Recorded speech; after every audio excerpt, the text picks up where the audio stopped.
il est interdit, mina Torah, c'est-à-dire d'après la loi de la Torah, de posséder du Hametz. Comme il est dit dans le livre de Shemot, au chapitre 13, verset 7, Lo yerae lecha chametz velo yerae lecha seor bechol gevulecha. Littéralement, il ne sera pas vu de chametz et de levain dans tout ton territoire.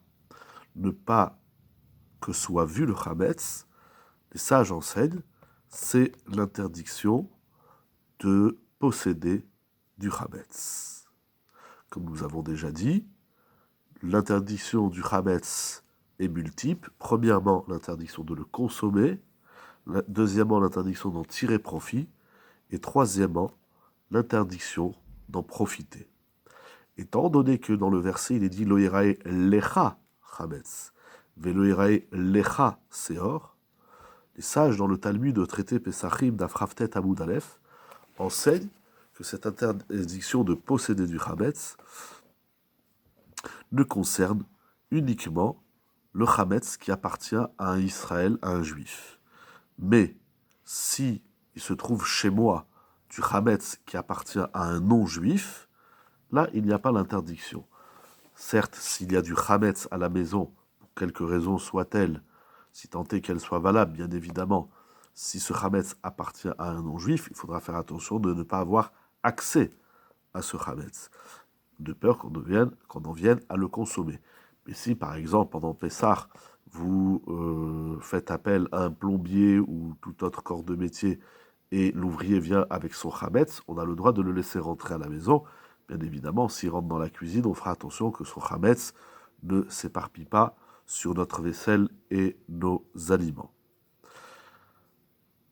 Donc, dans le principe, on n'a pas le droit de posséder du chametz qui nous appartient. On n'a pas le droit, il ne peut pas se trouver chez nous, dans notre domaine et dans notre propriété, du chametz qui nous appartient. D'après la Torah, afin de ne pas transgresser cette interdiction de l'oyerae ou baliematse, d'après la Torah, il suffit d'annuler le chametz. L'annulation du chametz, c'est ce qu'on récite après la recherche du chametz. On récite un texte, Kol chamira vechamira deika birshuti, etc. C'est-à-dire que tout chametz qui se trouverait dans ma possession, je l'annule pour qu'il soit tel la poussière de la terre.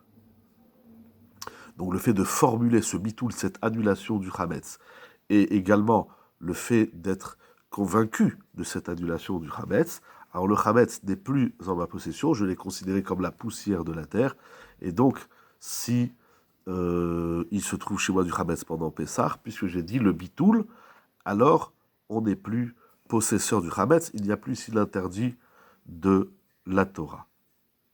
Les chachamim,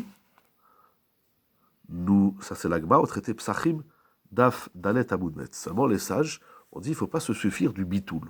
On comprend très bien que si on annule du chametz, ben à la maison on a un paquet de gâteaux où on a du chametz, on risque pendant Pessah de le consommer.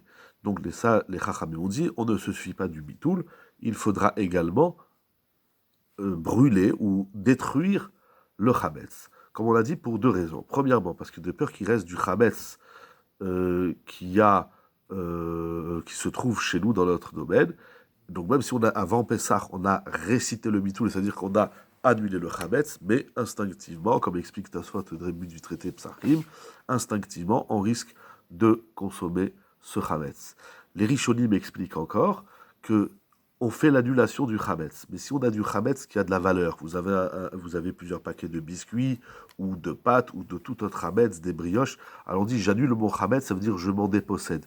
On comprend bien que l'homme, il risque de ne pas y mettre toute son intensité et de ne pas annuler de façon vraiment convaincue, parce que je veux pas que mon chametz soit comme de la poussière. J'ai des gâteaux dans le frigidaire, dans le congélateur, ou des chalotes ou autre, j'ai pas envie. Donc, même si on le dit, mais on le pense pas vraiment. Et une annulation qui est dite, mais qui n'est pas, comment dirais-je, mais qui n'est pas convaincue, qui n'est pas exprimée du cœur, c'est un problème, c'est donc pas un vrai bitoul. Donc les chachamim ont dit, il faut nettoyer la maison du chametz, et si on en trouve, il ne suffit pas de réciter le bitoul, l'annulation du chametz, il faudra également détruire le chametz qu'on a trouvé. Le chametz qu'on doit détruire ou éventuellement vendre le chametz. Aujourd'hui, on vend le chametz. Celui qui veut vendre, celui qui a beaucoup de chametz. Alors, ça concerne du chametz gabour, c'est-à-dire du chametz manifeste. On a du gâteau, on a des pâtes, on a de la farine. Tout ça, c'est du chametz. Donc, ou on le détruit avant Pessah, soit on le consomme, bien évidemment. Mais des fois, on a des quantités importantes qui ne suffisent pas. On n'a pas assez de temps pour les consommer. Donc, ou avant Pessah, on brûle, ou on jette à la mer tout le chametz, ou bien on le vendra à un goy. Il faut une vente qui est faite, réalisée par le Rav.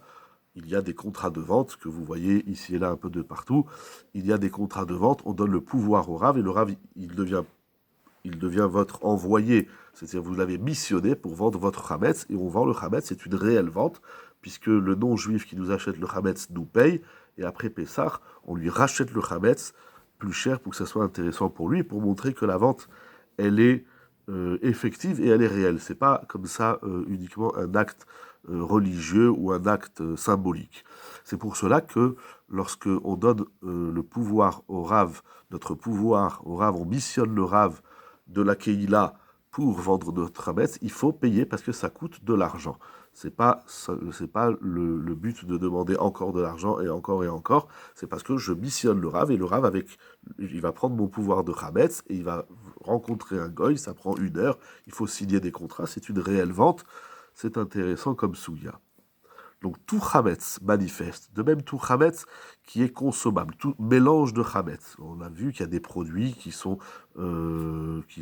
contiennent des conservateurs de chametz ou qui contiennent des colorants à base de chametz. Ça aussi, ça ne s'annule pas. Alors, il faudra le détruire avant Pessah ou l'intégrer dans la vente du chametz. Donc aujourd'hui, on vend beaucoup de produits parce qu'il y a un risque qu'il y ait du chametz. On peut les intégrer dans la vente et ne pas les utiliser. Bien sûr, tout ce qu'on vend dans le pouvoir du chametz, il faudra le mettre dans un endroit bien défini. On ferme à clé si c'est un placard, si c'est une cave, et on ne s'y rend pas pendant Pessah. Il y a un des grands sujets de Pessah, dans les lois de Pessah, c'est la cachérisation de la cuisine. La cachérisation, c'est parce que toute l'année, on fait à la maison du pain, des pâtes, des gâteaux, des biscuits et tout produit qui peut avoir du chametz. Donc notre cuisine est remplie de chametz. Alors même si elle n'est pas remplie physiquement, c'est-à-dire que même si j'ai plus à la maison, je n'ai plus de pâtes, il y a des gens qui pensent que ça suffit d'enlever des placards les pâtes, la farine, les gâteaux. Ça ne suffit pas, puisque notre évier est absorbé du chametz, notre plan de travail, comment on cachérise le frigidaire ou les fours, pour ceux qui utilisent les fours, etc. Ça fait partie, ça veut dire que l'absorption du chametz, c'est-à-dire je n'ai pas de chametz, j'ai enlevé de la cuisine tous les éléments chametz, tous les aliments chametz, mais il n'en reste pas moins que ma cuisine, elle ne s'appelle pas encore kasher les Pessah. Il faudra avoir affaire à la cachérisation de sa cuisine, cachériser les ustensiles, si on veut utiliser des couverts pendant Pessah, des casseroles, etc. Il y a des gens qui ont des couverts spéciaux et des marmites réservées à Pessah, mais même ça ne suffit pas. Il faudra nettoyer son frigidaire, encore une fois, son congélateur, l'évier, comment on cachérise un évier, ça va dépendre du matériau, etc. Tout ça, nous allons voir, Bezrat Hashem, c'est une grande souga importante, mais j'insiste, il y a des gens qui pensent, voilà, à la maison, j'ai enlevé tout le chametz. Voilà, j'ai enlevé le whisky, j'ai enlevé les pâtes, j'ai enlevé les gâteaux, j'ai enlevé toute la farine. Donc, je n'ai introduit dans ma cuisine uniquement des produits cachers les Pessah. Mais cela ne suffit pas, parce que le chametz, même si on ne le voit pas, il est encore là.